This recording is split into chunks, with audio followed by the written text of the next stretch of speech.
watching News on the Twos on OCU TV, Channel 22. Hi and welcome to News on the Twos. I'm Mandy Derryberry. News on the Twos is OCU's student newscast, keeping you up to date on local, regional, and national news that matters to you. It may be the year of America's presidential election, but OCU has just finished an election of its own. Emma Velez, the 2011 student body president, was just re-elected for another term in office. Velez began this recent election promoting her past campaign message of collaboration, connection, and communication.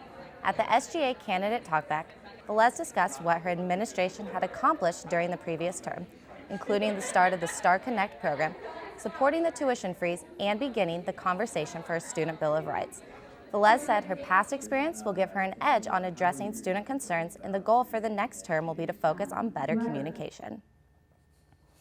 Have the opportunity as student body president to capitalize on that and capitalize on the momentum of Oklahoma City as well as our university. You know, they are saying that Oklahoma City University is experiencing a renaissance. So I think to be able to be a part of the leadership while that's happening is very exciting, and I think it's a very exciting time for OCU.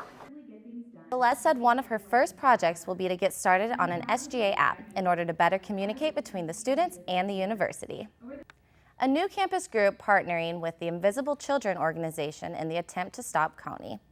The International Justice Mission chapter on campus held a public screening of the documentary Coney 2012 in order to spread the awareness of the injustice being done in Uganda. The film centers on Joseph Kony, leader of the rebel army, the LRA, who some call the worst war criminal in history.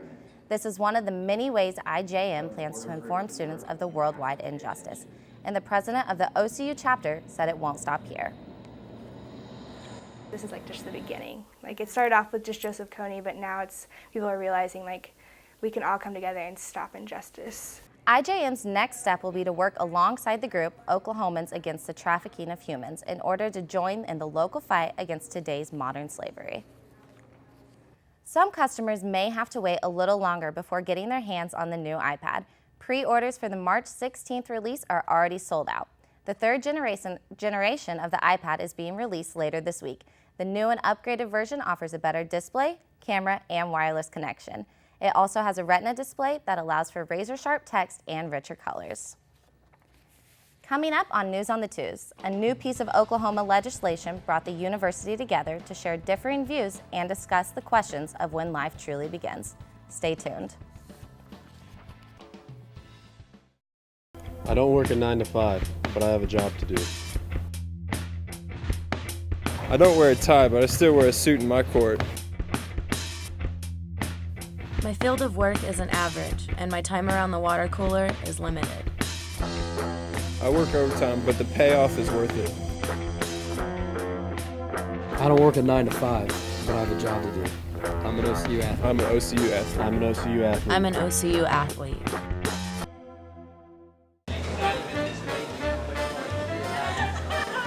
We've got beans, more beans, mashed potatoes, meatloaf just like yesterday. You want some ketchup on that? Lunch hour, bringing you down. Join us at the Red Cup on 31st and Classen, where you can enjoy lunch the way it should be. You'll start loving lunch all over again. The Red Cup, add some color to your day. Want some more? Welcome back to News on the Twos. People are still talking about the new personhood bill recently passed by Oklahoma lawmakers, and OCU students want to encourage that conversation.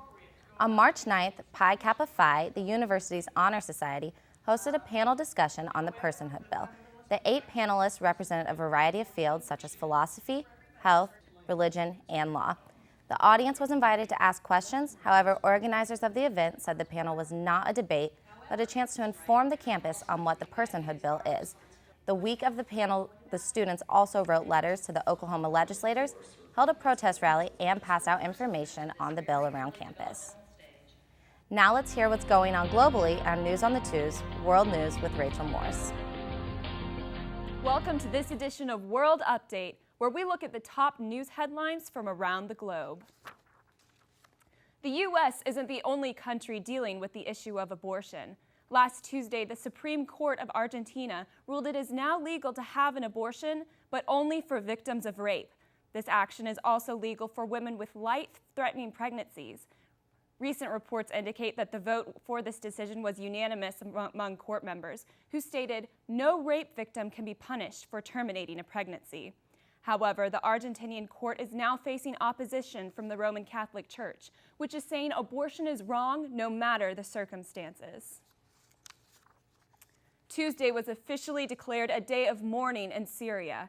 More than 8,000 people have been killed in the past year as the government attacks increase.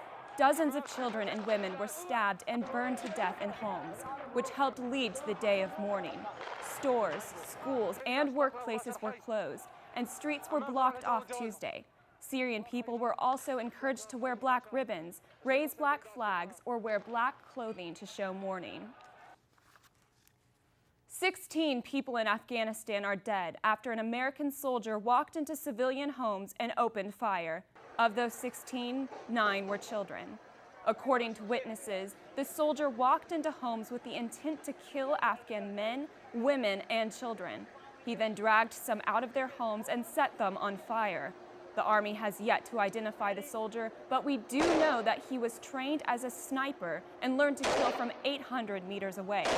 President Obama spoke out and said American officials were heartbroken by the deaths, but have no plans to change course in the decade-old war in Afghanistan.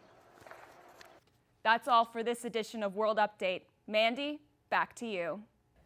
Thanks, Rachel. March Madness kicked off this week, starting with Selection Sunday. The NCAA released the tournament brackets for people to start making their picks. 68 teams will compete in a single elimination tournament to crown the #1 team. March Madness began on the 12th and will go until April 2nd. It may be basketball season, but that also means the return of the dance school's annual spring show. The Ann Lacey School of Dance and Arts Management welcomes the Oklahoma City community to celebrate our country and just have some fun. The show features a variety of dance styles and shows off the talent of the university's dance department. After several months of rehearsal, the cast is ready, and officials say the show is not one to be missed. So we're ready for a really great show. The tech has been great. The dancers have been great. The costumes are beautiful. It's all about America, which we are. All about America. Are we not Americans? Okay. All about America, and we are now ready to go. Act 2. For times and tickets, just call the box office at 405-208-5227 or buy them online at okcu.edu/ticket office. Spring break is coming up, and students around campus have many different plans. Some are venturing to the beach, others are going home to relax, and some have chosen to attend OCU NYC. This is a school-sponsored event where students can travel to New York City and take master classes in dance and singing, as well as listen to professionals in the business. At the end of OCU NYC, students are also given the opportunity to have a mock audition with real casting directors in the area. On the last day, I get to do a mock audition. So it's you actually go in dressed and ready to perform, and you do a dance thing, and then you do a singing thing, and they kind of give you feedback and what you should work on and practice before you do real auditions. So it should be fun. And whether you're seeing the city or enjoying some fun, don't forget to catch News on the Twos on Channel 22 and MediaOCU.com.